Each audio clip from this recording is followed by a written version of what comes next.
میں بھی کہتا ہوں کہ عرش والے میری توقیر سلامت رکھنا، فرش کے سارے خداؤں سے الجھ بیٹھا۔ میں صرف اتنا بتانا چاہتا ہوں کہ بہت پہلے کی بات ہے، اب وہاں پر جبل عمر ہے، اور جبل عمر پر وہاں اب ایک ہوٹل تعمیر ہو رہا ہے، سعودی عرب کا وہ علاقہ ہے۔ ایک آدمی رسول کریم صلی اللہ علیہ وآلہ وسلم کے پاس آیا، اس نے آ کر کہا کہ یا رسول اللہ مجھ سے بہت بڑا گناہ ہو گیا۔ تو آپ نے فرمایا کب ہوا؟ نے کہا اسلام لانے سے قبل ہوا۔ آپ نے فرمایا کہ ٹھیک ہے، اب تم اسلام لے آئے ہو، تمہارے سارے گناہ اللہ نے معاف کر دیے۔ اس نے کہا آپ میری بات سن لیجئے رسول اللہ، میں آپ سے بات کرنا چاہتا ہوں، اپنے دل کا بوجھ ہلکا کرنا چاہتا ہوں۔ آپ نے کہا کہو تم کیا کہنا چاہتے ہو؟ اس نے کہا یا رسول اللہ میری ایک بچی تھی، اور میں اس بچی کو جب وہ 5 سال کی ہوئی تو میں اس بچی کو کہا میں چلو تمہیں جنگل لے کے چلتا ہوں، اور میں اس کو لے کر چلا۔ جناب اسپیکر توجہ چاہوں گا، میں اس کو جنگل لے کر چلا۔ اب میں اس لیے لے کر چلا کیونکہ میری عزت پر حرف آ رہا تھا کہ میرے گھر بچی کیوں پیدا ہوئی۔ نبی کریم بہت غور سے سن رہے تھے، صحیح بخاری اور صحیح مسلم میں اس حدیث کو بیان کیا، ترمذی شریف میں بہت تفصیل کے ساتھ۔ تو انہوں نے بہت توجہ سے سنا، اور آپ کہنے لگا میں جنگل میں لے کے گیا، پھر میں نے ایک گڑھا کھودا۔ گڑھا کھودنے کے بعد میں نے بچی سے کہا اس میں لیٹ جاؤ۔ اچھا جب میں گڑھا کھود رہا تھا تو یا رسول اللہ مجھے ایک بات یاد آئی کہ وہ کھودتے کھودتے مجھے پسینہ آنے لگا، تو اس نے اپنے چھوٹی سی چادر سے میرا پسینہ بھی صاف کیا، اور اس کے بعد میں نے اس بچی کو گڑھے میں ڈال دیا، اور پھر میں نے مٹی ڈالی تو عربی میں اسے مجھ سے کہا، ترجمہ آپ کے سامنے پیش کر رہا ہوں، بابا بابا میں مر جاؤں گی بابا، اور میں نے اس کو مار دیا۔ بہت دیر تک خاموشی حجر رسول میں رہی۔ اس نے دیکھا تو رسول کریم صلی اللہ علیہ وسلم رو رہے تھے۔ خاتم النبیین، سید المرسلین، شفیع المذنبین، انیس الغریبین، رحمت للعالمین، راحت العاشقین، مراد المشتاقین، شمس العارفین، سراج السالکین، مصباح المقربین، محب الفقراء والغرباء والیتام والمساکین، ہمیں سکھاتے ہو، ہم تو ختم نبوت کے محافظ، ہمیں سکھاتے ہو۔ سید الثقلین، نبی الحرمین، امام القبلتین، وسیلتنا فی الدارین، صاحب قاب قوسین، محبوب رب المشرقین ورب المغربین، جد الحسن والحسین، مولانا مولا الثقلین، ابی القاسم محمد بن عبداللہ۔ پر درمیان میں نہ بولو، حدیث کے درمیان نہیں بولو۔ اس کے بعد نبی کریم صلی اللہ علیہ وسلم نے یہ کیا کہ ان کے زار و قطار آنسو بہنے لگے، اور انہوں نے کہا کہ قسم اس پروردگار کی جس کے قبضے میں محمد کی جان ہے صلی اللہ علیہ وسلم، اگر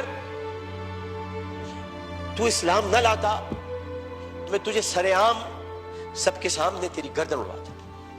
یعنی مطلب یہ ہوا کہ نبی کریم نے بہت پہلے بتا دیا تھا کہ بچیوں کے ساتھ ظلم کرنے والوں کو سر عام ان کی گردن کاٹی جائے گی۔ یہ اصول متعین کر دیا تھا محمد مصطفیٰ، یہ سزا متعین کر دی۔ ظلم کرنے والا جناب اسپیکر کوئی صنف نہیں رکھتا، خدا کے لیے اسے مرد نہ کہے، خدا کے لیے اسے عورت نہ کہے۔ ظالم کی صنف نہیں ہوتی، ظالم کی صنف نہیں ہوتی، ظالم نہ مرد ہوتا ہے، ظالم کو مرد نہیں کہتے۔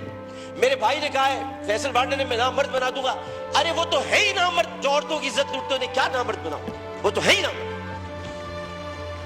ہم ظالم کی صنف مقرر کر کے معاشرے کو پھر تقسیم کرتے ہیں۔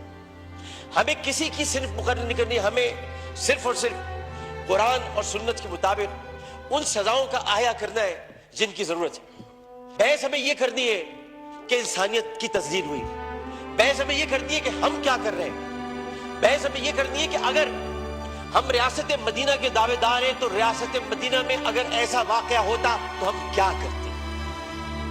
ہمیں یہ کرنا ہے، ہمیں قانون سازی کرنی ہے، ہمیں اسمبلی میں بیٹھ کر اس معاملے کو مل جل کر حل کرنا ہے۔ جبکہ قرآن کہتا ہے ان الصفا والمروہ من شعائر اللہ، جب اللہ نے 2 پہاڑوں کو مروہ اور صفا کو عزت دے دی تو پھر ان کی عزت کیوں نہ اتاری جائے، جنہوں نے پہاڑوں کے نام پر عزت دینے والے پروردگار کی پیدا کی ہوئی مروہ کو بے عزتی کے ساتھ اس کی عصمت دری کی، ان کی عزت کیوں نہ اچھالی جائے، ان کی گردن کیوں نہ کاٹی جائے، ان کو سر عام پھانسی کیوں نہ دی جائے۔ جناب اسپیکر، میں آپ سے صرف یہ بات کہنا چاہتا ہوں، میں شکریہ ادا کرتا ہوں اپوزیشن بینچز کا بھی، میں شکریہ ادا کرتا ہوں اپنی پارٹی کا بھی، میں سب کا شکریہ ادا کرتا ہوں کہ جو اس وقت اس درد کو سمجھ رہے ہیں, جو درد کو سمجھ کر بات کر رہے ہیں, اور جو نہیں چاہتے کہ اس وقت سیاست ہو. ہم میں سے کوئی نہیں چاہتا, اور جو ان باتوں پر سیاست کرے گا معذرت کے ساتھ, پھر وہ سیاست کر رہا ہے, عبادت نہیں کر رہا. وہ عبادت نہیں کر رہا. یہ اس وقت عبادت کا مرحلہ ہے, اور عبادت صرف 5 وقت پروردگار کے سامنے سر جھکانے کا نام نہیں ہے. عبادت ظالم و جابر حاکم کے سامنے کلمہ حق کہنا بھی ہے, اور عبادت اپنی جگہ پر رہتے ہوئے جب اللہ تعالیٰ نے قوت گویائی عطا کی ہے, اور 5 سوالات جب حشر میں کیے جائیں گے, کہاں سے کمایا تھا, کیسے کمایا تھا, جوانی کہاں گزاری, بولنے کا علم دیا تو بولے کہ نہیں بولے, ما کنت تقول فی ھذا الرجل, اس رسول کے بارے میں تمہارا کیا خیال ہے, کیا جانتے ہو, اس وقت ہماری زبانیں گم ہو کر نہ رہ جائے. اس لیے ہمیں اپنی اپنی جگہ پر رہتے ہوئے اس کو عبادت سمجھ کر اپنا حق ادا کرنا ہے. میں اتنا کہنا چاہوں گا آخر میں, جناب اسپیکر, میں اس ایوان سے ہاتھ جوڑ کر مطالبہ کرتا ہوں, بحیثیت ان کا ساتھی, بحیثیت رکن قومی اسمبلی, انہی کا ساتھی, انہی کا بھائی ہوں, اپنی بہنوں کا بھائی ہوں, اپنے جو ہمارے اپوزیشن والے ان کی بہنوں کا بھائی ہوں, صرف اتنا کہنا چاہتا ہوں کہ اس اسمبلی میں ہم پتہ نہیں کب رہے, کب تک رہے, کیا رہے, ہمیں نہیں پتا, لیکن ہم جتنے دن بھی رہے, یہ اسمبلی ایک تاریخ بن جائے کہ ہم نے, یہ اسمبلی نے قرارداد منظور کی تھی اور بل بنایا تھا کہ بچیوں کو میں ہر قتل کی بات ہے, بچیوں کی عصمت دری کرنے والوں کو سزائے موت دی جائے. شکریہ جناب.